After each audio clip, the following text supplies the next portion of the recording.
don't think anything that I've written could be considered sci-fi, but I have friends who've written sort of like dystopian novels or sci-fi things, and I know that like part of it is like you have to create a world and you have to figure out what's going to be in the world, what's not going to be in the world, and I'm curious to hear what your thoughts are on that.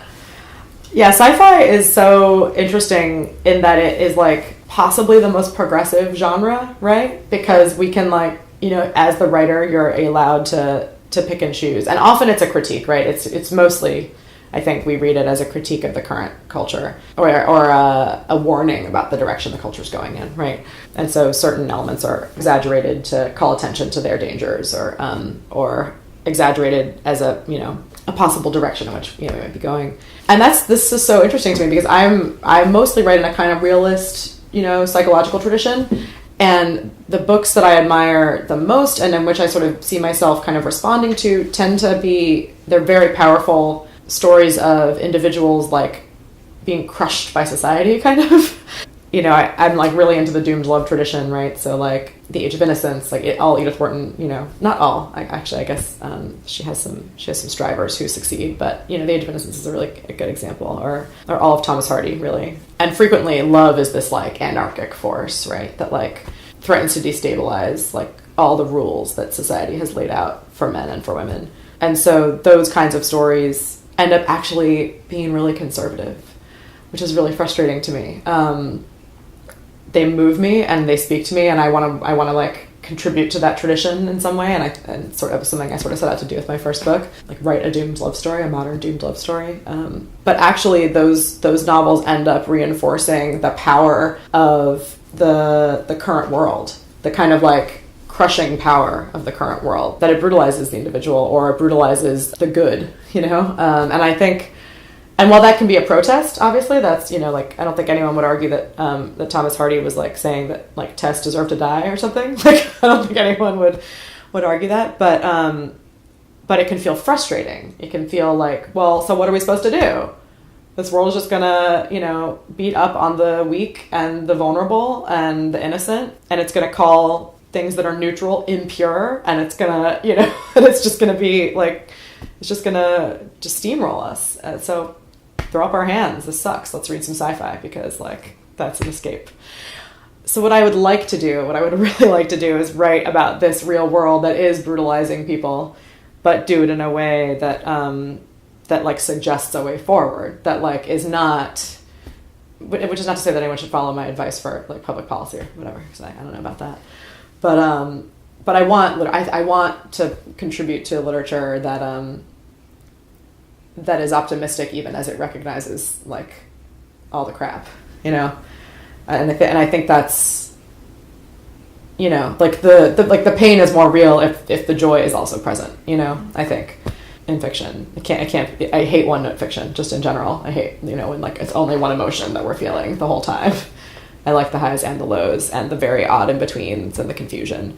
But I think all of that can work together to give us a critical portrait of the world that we live in and ask us, like, do we really want to keep putting up with this? Like, is there something we can do about it? All of us.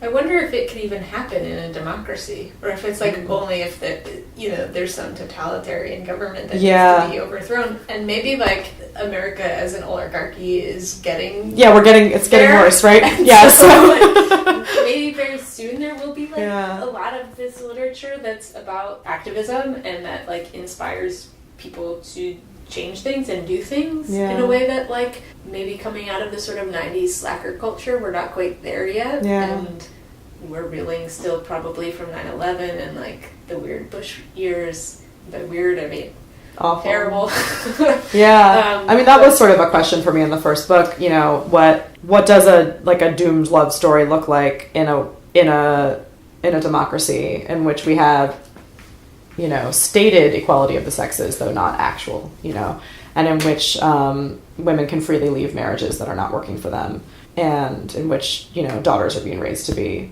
anything they want to be. Like, that the idea is that they can do whatever they want, even though they haven't yet been a lot of things. They can do whatever they want. I think for me, the power of voice is still so strong. That's the thing that calls me into a work probably first, always. and that's everything from syntax and diction to like, just the kind of like music of the language itself, and the kind of attitude that the language takes, the stance, the kind of imagined posture of the speaker, or the narrator. And so that very complex set of kind of, sensory cues that I'm responding to has to also match the kind of like ideological mission of the book, and I think often the books that have those more ideological missions are not written in a style that's attuned to my ear. So, I'm trying to do that. Like, I'm trying to write the style for my ear. I'm trying to voice the critique in the voice that I would want to hear it in, And I think that actually does go back to drawing on autobiographical resources and external research-based resources, that as writers we can only write the book that we can write. And so drawing on, finding the right emotional valence for my sentences and my paragraphs and my chapters is totally drawing from my own experience, even if it's not like a literal fact that I'm translating into a moment. It's your empathetic experience, yeah. Right? It's your ability to even like try. Yeah. Yeah, exactly. Yeah. Exactly. Yeah, or it's like, the questions that I would ask, right? The values that I have, like, working themselves out on the page. I'm exploring them on the page. And so that is mine. Like, that is something that I bring that is, like, autobiographical, even if it's not my story, right?